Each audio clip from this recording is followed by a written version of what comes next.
नमस्कार, आप देख रहे हैं सतर्क पुलिस टाइम। किसी ने सोचा भी नहीं होगा कि काशी मीरा में एक ऐसा नया रास्ता बनने जा रहा है जो काशी मीरा से हाईवे को जोड़ेगा। इस विकास कार्य में कौन रोड़ा डाल रहा है, आइए जानते हैं राम भुवन शर्मा की जुबानी। देखिए, ये रोड आज से प्रस्तावित नहीं है। ये रोड 1996 में डीपी बनी और 1997 में डीपी गैजेट हुआ। जब भी कुछ लोगों का एक पिंटो मैडम करके किंजल एक्सटींशन के जो मालकिन है, उनका ऐसा आरोप है कि हमारी कंपनी 1976 की है और डीपी बाद में बनी। तो मेरा एक सवाल उनसे है कि जब 1996 में डीपी बनी और 97 में गैजेट हुई तो उस टाइम पे इनको ऑब्जेक्शन लेना चाहिए था। उन्होंने ये डीपी के ऊपर ऑब्जेक्शन लिया नहीं। यदि ऑब्जेक्शन लिए होते तो जरा कैमरा इस बगल घुमाइए, वहाँ जो एडजस्टिंग रोड है, जो वहीवाटी का रास्ता है, उसी रास्ते को महानगर पालिका फाइनल किया होता, लेकिन ऐसा उन्होंने किया नहीं। आज ऐसे है कि जब हमारे इस क्षेत्र के लाडले विधायक कार्य सम्राट आदरणीय श्री प्रताप सरनाईक साहब से इस क्षेत्र की दयनीय अवस्था थी, रस्तों की हालत बहुत ही खस्ता था, लोगों की गाड़ियों की मेंटेनेंस काफ़ी निकलती थी। और आज जो ये रास्ते के लिए जो हम खड़े हैं जहाँ पे, इसके सिवाय एक ही रास्ता था जो नीलकमल नाका का, दूसरा कोई वैकल्पिक रास्ता इस एरिए के लिए नहीं थी। अंदर 2 से 2,500 लोग रिक्शा चालक हैं, अन्य सारी प्राइवेट वाहन है, 2 व्हीलर है, 4 व्हीलर है, उसके बाद ट्रक है। तो इन गाड़ियों को निकलने के लिए नीलकमल नाके पे बहुत अड़चन होती थी। हमारे विधायक साहब ने 100 करोड़ की निधि प्रभाग 14 में सिर्फ रास्ता के लिए लाए और 150 करोड़ रुपए की अन्य कामों के लिए निधि लाई थी। 2022 में ही ढोले साहब जब आयुक्त थे और मारुति गायकवाड़ साहब उपायुक्त थे, तभी इस रास्ता को करने का निर्णय लिया गया। बांधकाम के शहर अभियंता, उस टाइम के कार्यकारी अभियंता दीपक खाम्बी साहब ने बहुत ही इसकी मेहनत की और उसका नतीजा है कि आज ये रास्ता बनने को जा रहा है। आपको बता दूं, उनका आरोप सरासर गलत है। 2022 में महानगर पालिका के सार्वजनिक बांधकाम विभाग ने उनको डिमार्केशन करके दिया। उसके बाद वो बिना नोटिस के महापालिका में सूट फाइल किया। सूट नंबर है 413, 414 और 2022 में, जबकि उस सूट के ऊपर कोई स्थगिति मनपा ने के खिलाफ में कोर्ट ने, थाने न्यायालय ने दिया नहीं। फिर भी 10 दिन पहले मीरा भाईंदर के सार्वजनिक बांधकाम विभाग के शहर अभियंता दीपक खाम्बी जी ने उनको अपना किंजल एक्सटींशन के मालिक, जेपी प्रिंटर के मालिक और एक और रास्ता जाता है 30 मीटर को, साई पैलेस के मालिक गुनापाल सेठ को और रफीक पटेल, उनका 30 मीटर में उनको नोटिस दे करके, मतलब पत्र दे के चर्चा के लिए बुलाया। अभी ये पिंटो मैडम जो आरोप लगा रही है मनपा के ऊपर, ये कब गए? शुक्रवार के गए, शुक्रवार के बीच में गए नहीं। शुक्रवार के दिन दीपक खाम्बी साहब किसी काम से बाहर गए हुए थे और यतीन यादव साहब कलेक्टर ऑफिस में गए हुए थे, इसलिए उनकी मुलाकात नहीं हुई।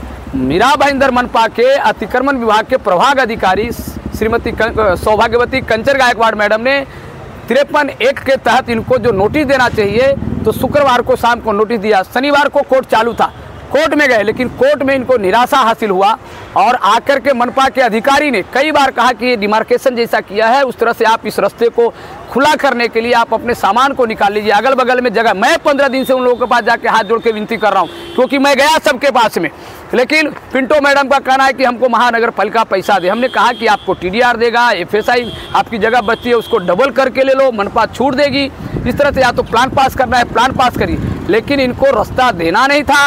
तो इनको न्यायालय में किसी भी प्रकार की इनको सपोर्ट मिला नहीं, न्यायालय ने इनकी बात को नहीं सुनी।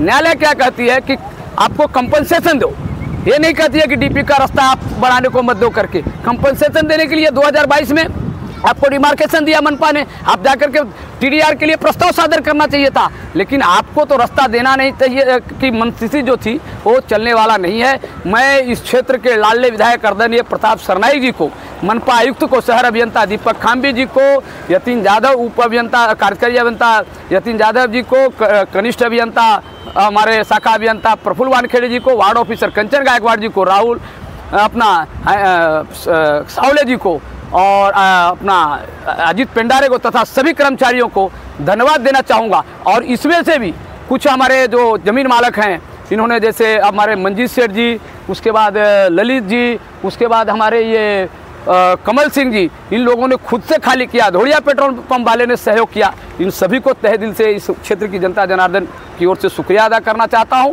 और आरोप लगाने वाले को बोलता हूं कि आप आरोप लगाने से पहले, जिस पिंटो मैडम आरोप लगा रही है, वो बाइबल पे कसम खा के बोले कि उसको 3.5 करोड़ का ऑफर किसने दिया है। वो उल्टा बोल रही है कि मेरा 1500 फुट जा रहा है, 7 करोड़ रुपया मनपा हमको मुआवजा देवे। यदि वो बाइबल पे कसम खा के बोल देवे कि 3.5 करोड़ रुपया का मैंने ऑफर दिया है, तो मैं उनका पैर पड़ करके माफ़ी मांगने के लिए तैयार हूँ। किसी के ऊपर आरोप लगाना आसान है, इंग्लिश में कहावत है इजी टू से बट डिफिकल्ट टू डू, कहना आसान है करना कठिन है। कहने का मतलब ये रास्ता इतना इस शहर में हो रहा है जो 40 साल से 50 साल से किसी ने नहीं कर पाया। कुछ लोग मीरा भाईंदर में मनपा में 2015 से सत्ते में बैठे थे, यहाँ के नगर सेवक रहे, महापौर बने, उन्होंने कहीं ना पिंटो मैडम के में महापौर हसनाले मैडम के पास गई थी उन्होंने भी कहा कि रास्ता करेंगे, लेकिन किसी ने रास्ता किया नहीं, किसी की मानसिकता नहीं। हमारे आदरणीय विधायक प्रताप सरनाईक साहब आज के मंत्री हैं, इनको मैं शुक्रगुजार करता हूं, उनकी शुक्रिया अदा करता हूं कि जिन्होंने हमारे यहाँ की जनता जनार्दन की बात सुनी और हमारे विनती के अनुसार इस पूरे वार्ड को नंदनवन करने का जो उन्होंने हमें समर्थन किया है, मैं तहे दिल से शुक्रिया। इसके बाद आपको बता दूं 15 दिन के बाद साई पैलेस रोड का जो 30 मीटर का रास्ता है वहाँ पे भी हम रास्ता करने जा रहे हैं। ये जो रास्ता जा रही है सीधा साई पैलेस से जाकर के छत्रपति शिवाजी महाराज का पुतला है वहाँ पे रास्ता जाएगी। दूसरा रास्ता आपको बता दूं कि अब 15 दिन में महाविष्णु मंदिर के इधर जो रास्ता है वहाँ पे डीपी जो रास्ता है, जो कैटवाक होटल टूटा, जो चेरिस होटल डीपी रास्ते में है, वहाँ का भी हम डीपी रास्ता खुला करने जा रहे हैं। और ये 30 मीटर का रास्ता आदरणीय मंत्री महोदय जी के माध्यम से ये जाकर करके MICL के इधर निकलती है, ठाकुर मॉल के पास निकलती है, ताकि दहिसर चेक नाका तक जो ट्रैफिक होती है उसमें बहुत सारी जो है यहाँ इस क्षेत्र की जनता को राहत मिलेगी। जिनको अंधेरी जोगेश्वरी जाना है सीधा साई पैलेस से चढ़ेंगे, आपको चले जाएंगे प्रसाद होटल के पास चेक नाका पे। जिनको उस एरिया में आना है वो डायरेक्ट ब्रिज से नीचे उतरेंगे। तो इस प्रकार से ट्रैफिक का जो है बंटवारा होगा और बहुत राहत मिलेगी, इसलिए इस रास्ता करने का निर्णय लिया है और इस निर्णय को मनपा के निर्णय को हम तहे दिल से अभिनंदन करते हैं। सतर्क पुलिस टाइम में बने रहने के लिए चैनल को लाइक करें, शेयर करें, सब्सक्राइब करें एंड कमेंट करें।